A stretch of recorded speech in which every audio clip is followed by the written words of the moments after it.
এই বাংলাদেশের সাতক্ষীরা, যশোর, এখানে অসংখ্য আমার মা ভাই বোনরা, তাদেরকে ক্রসফায়ার দেওয়া হয়েছে, বুলডোজার দিয়ে বাড়িঘর করে দেওয়া হয়েছে। আমার মা বোনদের কোরআন তালিম প্রোগ্রাম থেকে নিয়ে গিয়ে তাদেরকে জঙ্গি বলে চালিয়ে দেওয়া হয়েছে।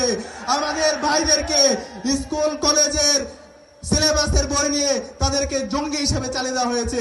এই খুনে হাসিনার এই রাজনীতি বাংলাদেশে আর কখনো হবে না। ফ্যাসিস্ট আওয়ামী লীগের রাজনীতি আর কখনো হবে না।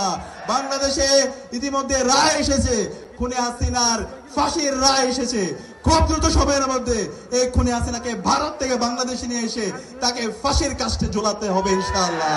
একই সাথে বাংলাদেশে খুনে হাসিনার যত দোষর আছে, এই যশোরের মধ্যে খুনে হাসিনার যত দোষর আছে, সবাইকে বিচারের আওতায় নিয়ে আসা হবে।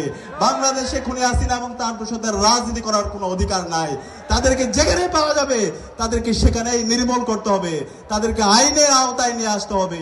বাংলাদেশে রাজনীতি করবে বাংলাদেশপন্থী যারা আছে তারাই।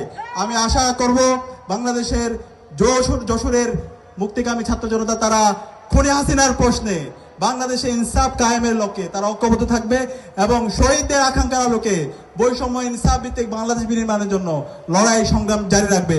এবং আসন্ন নির্বাচনে আপনাদের যে মনোনীত প্রার্থী ডক্টর মুস্তাউদ্দিন ফরিদ সহ যশোরের ছয়টি আসনে যারা প্রার্থী হয়েছে, এই বাংলাদেশে যশোরের মধ্যে ইনসাফ কায়েম করার জন্য সন্ত্রাস মুক্ত, চাঁদাবাজ মুক্ত এবং শিক্ষায় উন্নয়ন, স্বাস্থ্যে উন্নয়ন এবং সবার একটি যশোর এবং সবার জন্য একটা নিরাপদ চৌগাছা এবং পীরগাছা একটি বিনির্মাণ করার জন্য উদাত্ত কাজ করে যাবে আমাদের যারা প্রার্থী আছে তারা।